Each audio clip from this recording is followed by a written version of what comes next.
ഈ പ്രോജക്റ്റുകൾ ഈ ദുരന്ത നിവാരണ ഫണ്ട് ഓഡിറ്റ് ചെയ്യുന്നതിൽ ഉൾപ്പെടെയുള്ള ഗുരുതരമായ വീഴ്ചകൾ സർക്കാരിന്റെ ഭാഗത്തു നിന്നുണ്ട്. സർക്കാരിന്റെ കയ്യിൽ വലിയ തുക കിട്ടിയിട്ടുണ്ടല്ലോ, ആ തുക ചെലവഴിക്കുന്നുണ്ടോ? അവിടെ എന്ത് റീഹാബിലിറ്റേഷൻ പ്രോസസ് നടക്കുന്നത്? ഒരു ദുരന്ത നിവാരണവും ഇല്ല. വീട് കൊടുക്കാൻ ആളുകൾ റെഡിയായി നിൽക്കുന്നു. 1000-ഓളം വീടുകളാണ് ഓഫറുള്ളത്. ആ വീട് കൊടുക്കാൻ സ്ഥലം സർക്കാർ തരുമെന്ന് പറഞ്ഞു.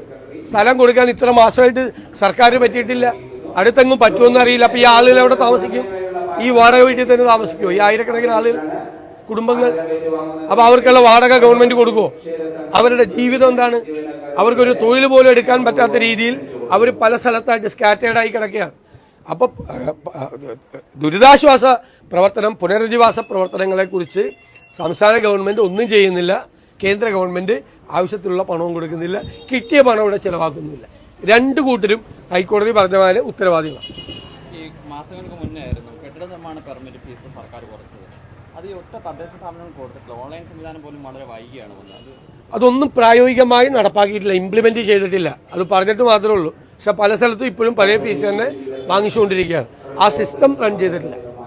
ഈ ഒരു കാര്യങ്ങളെ ഈ PV Anwar UDF അയക്കുന്നുണ്ട്, KPCC നേതൃത്വമായി എടുക്കുന്നു, KPCC നേതൃത്വമായിട്ട് ചർച്ച നടത്തുന്നുള്ള ചില വാർത്തകൾ പുറത്തു. ഞാനാണ് UDF ചെയർമാൻ, എനിക്കറിയില്ല.